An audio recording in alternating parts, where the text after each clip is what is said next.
ComC is your home for buying, selling, and flipping all the hottest trading cards. Their consignment marketplace is home to over 30 million cards, from baseball superstars like Aaron Judge to Marvel favorites like Spider-Man. ComC has something for every type of collector. Visit ComC.com today to build your collection with your favorite cards.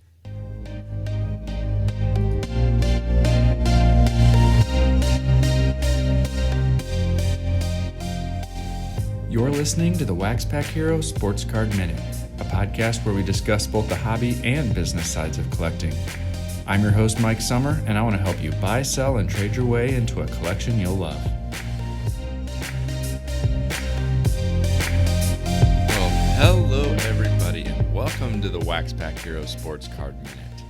The card collecting and the card dealing adventure continues, and it happened again this week. We had our small local monthly show, and it went really well for me, to be honest.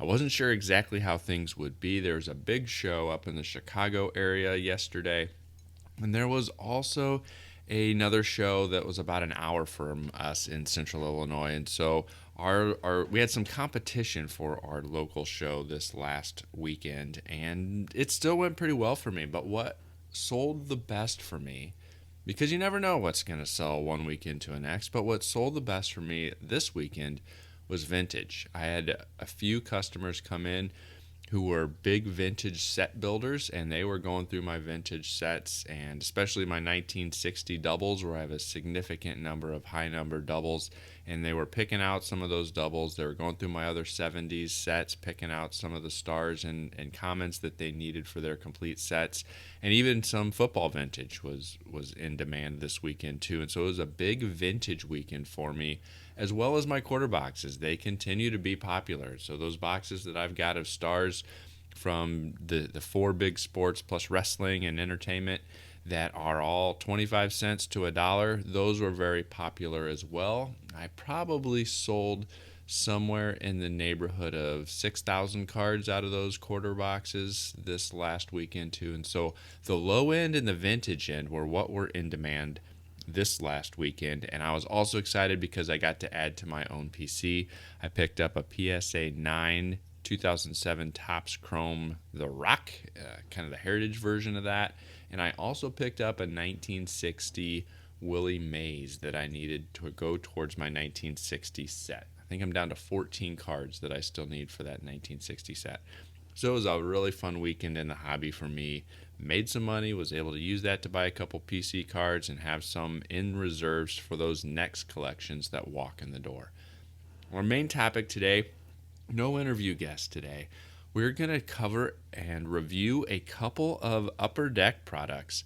I recently had the opportunity to open a couple boxes from Upper Deck, and I want to talk a little bit about what those products are. So we're going to talk about 2022-23 MVP, one of the first products to come out for this new season, as well as 21-22 Extended Series, kind of one of the final products to come out from last season. I'm going to talk a little bit about those products and what you might be able to expect and what my impressions were. We're going to do that after I tell you about Underdog Collectibles, the online shop run by collectors for collectors that breaks almost 7 days a week now across YouTube, Loop, and Facebook. And you can find out what they're going to be breaking this week by going to their website at udogcollect.com.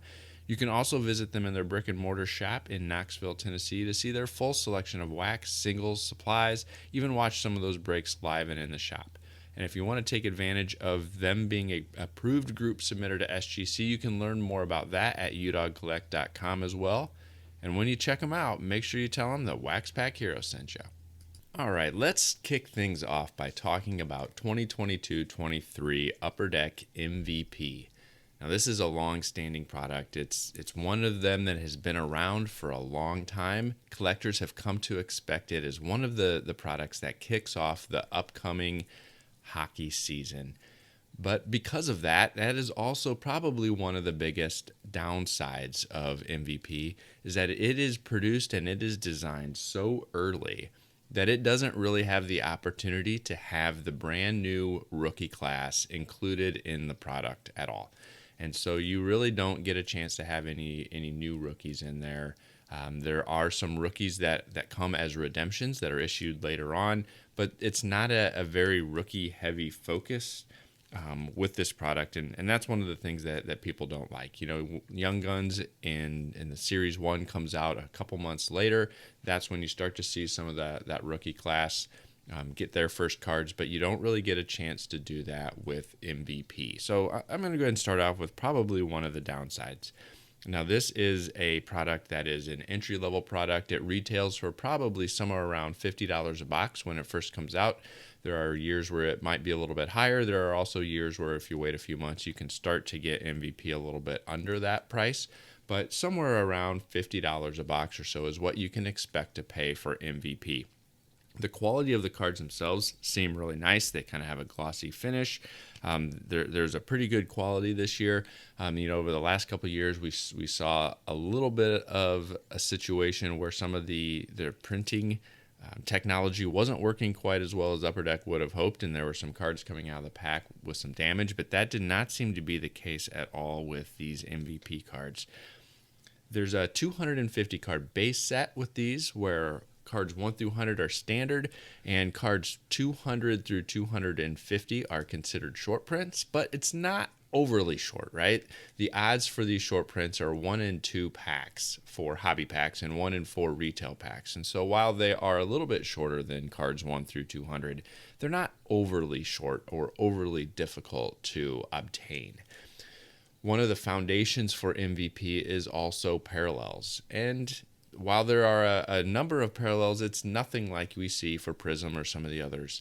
The main parallels that we see with MVP are variations to a foil signature that is printed on the cards. These are not authentic autographs. These are facsimile autographs in foil, and there's a silver script, a gold script, and a superscript variety, and even a superscript black that vary in levels of scarcity. Silver are the most common at 1 out of 5 packs. The golds come a little bit less often at 1 in about 17 packs. Superscripts are serial numbered to 25 and are only in hobby and e-pack, and the superscript black are numbered out of 5 and are also only in hobby and e-pack. There's also an Ice Battles parallel, which is a little bit different, and you get those a little more frequently, 1 in about every 1 to 2 packs. So not every pack has one, but there are at least 1 in every 2 pack is going to have one of these Ice Battles parallels as well. And if you really want to chase one of ones, there are printing plates for all of these cards as well in black, cyan, magenta, yellow, also in hobby and e-pack only. Autographs are a big chase in MVP, and I say a big chase not because it's one of the main reasons people buy the product, but it's a big chase because they are very, very infrequent. And so it is possible to find some autographs, but they come something in 1 in 400 or so packs, and so they are pretty tough to pull. But if you do pull one, it's one of those achievements that you're able to get. It's kind of like getting an autograph back when they were first starting to be pack issued. They were few and far between, but there are autographs available in MVP. One of the things that I liked about MVP is there is a variety of that base set that's 250 cards, but there's also a decent amount of inserts that are available. There's a 20th anniversary insert set that's 100 cards. There's also a colors and contours checklist, a Dominions insert set, and encounters on ice pinpoints. There's a variety of different insert sets that are available that feature either a couple different players facing off against each other or just some of the biggest stars in the game. And if you like shiny, if you like sparkly, a lot of these insert sets are designed with kind of that shine and that sparkle in mind. And so while the base set is kind of your standard paper stock, these insert sets are paper stock, but they're definitely enhanced with some sparkle, some shine, some foil, and there's parallels available for these as well. So if you're looking for a good entry-level hockey product to kind of wet your whistle, to get things started for the season, I think MVP is a good option. At about half the price of Series 1, you can get them for about $50 a box. You have a pretty expansive checklist of 250 cards. You've got several different insert sets to chase, some parallels if you like to build some smaller-ish rainbows, and you also have an outside shot at an autograph. And so it's a pretty good package for $50 or so when you put these together. I think the biggest downside for this set is being that it's so early in the season, you miss out on some of the rookie content that you'll see in some of the products that come out later. But overall, a pretty good entry point at $50. As far as the box that I got a chance to open up, nothing overly special came out of that box, but I did get pretty much what was promised or what the pack odds indicated. My number of base cards, short prints, parallels, all of that type of thing. I got a good mix of stars in through there, but nothing overly dramatic or overly notable, I guess, in my box. But it was a lot of fun to open.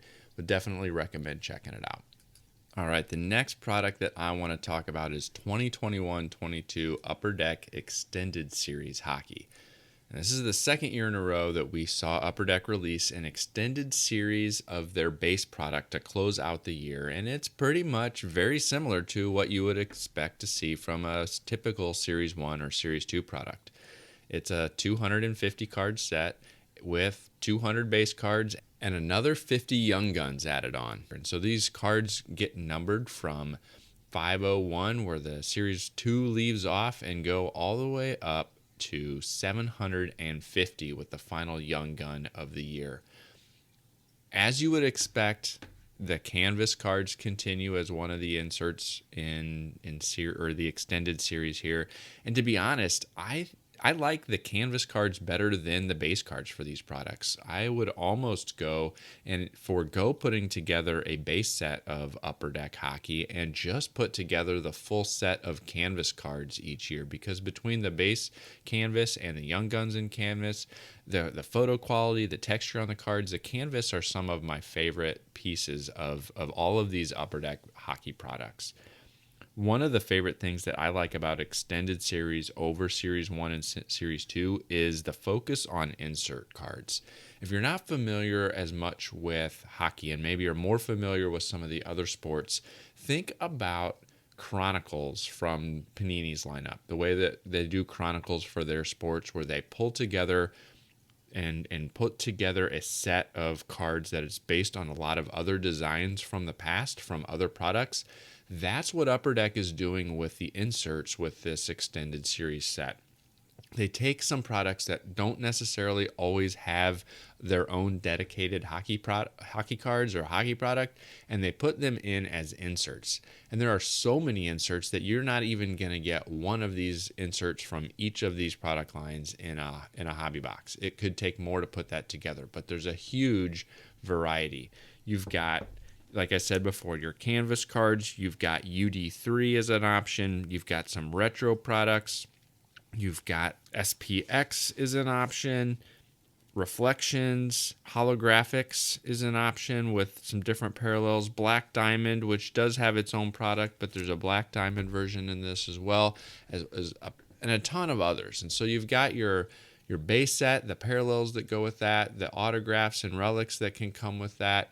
You've got your inserts and the different parallels with those insert sets. I had a lot of fun opening up this hobby box.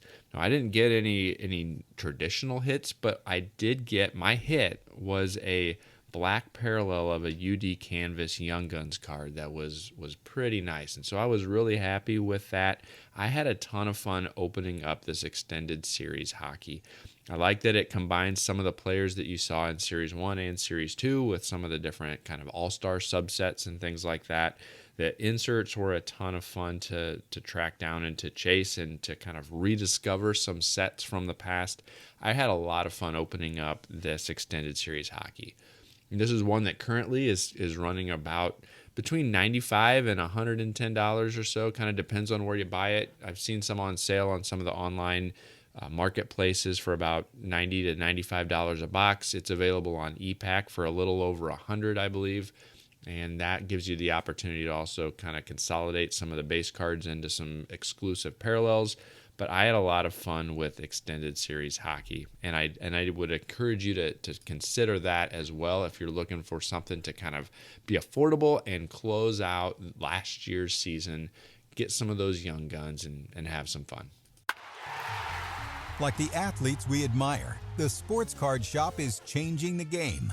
We're not launching threes, bombing drives, or hitting dingers, but we have built a unique gathering spot for all collectors to trade cards, talk sports, play games, and watch their favorite athletes on the big screens. Yes, we've partnered with Panini, Upper Deck, Leaf, Topps, Fanatics, Pokemon, and others to bring you all the latest in sealed wax and singles. But the Sports Card Shop in New Buffalo, Michigan is much, much more. Our recent expansion brings collectible sneakers, Hot Wheels, and more sports and entertainment memorabilia into the mix. Our new Collector's Cave game room is the perfect place to throw a rip party, bring friends, rip packs, trade cards, play billiards, ping pong, shuffleboard, classic arcade, and Xbox games, all while watching your favorite sport on TV. Visit us at thesportscardshop.com. Follow us on social @_sportscardshop, or better yet, visit us in person to learn about special events, party packages, new products, and everything we're doing for you. The Sports Card Shop,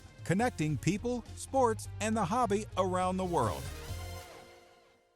Well, thanks to Upper Deck for providing me the opportunity to review a couple of these products and to let you guys know kind of what I saw, what I think. As far as a base set product, kind of an entry-level product, I like both of these as good options from Upper Deck. The quality of the cards is nice. The affordability factor is nice. The checklist is nice, and it provides a decent number of options. If you like to build sets, if you like to chase inserts or parallels or build rainbows, you have those options at an affordable price with both extended series and MVP. Let me know what you thought. Have you opened any of these products? Did you enjoy them? Did you hit any big hits, or were you completely skunked and disappointed with what you found? Let me know. Reach out to me on Twitter at @TheMikeSummer. Send me an email at WaxPackHero@gmail.com. Reach out on TikTok or Instagram, and let me know what you thought about this product and what you thought about this show. Well, that is all I have for you today. I hope you have a great Thanksgiving weekend, and I'll catch you next time.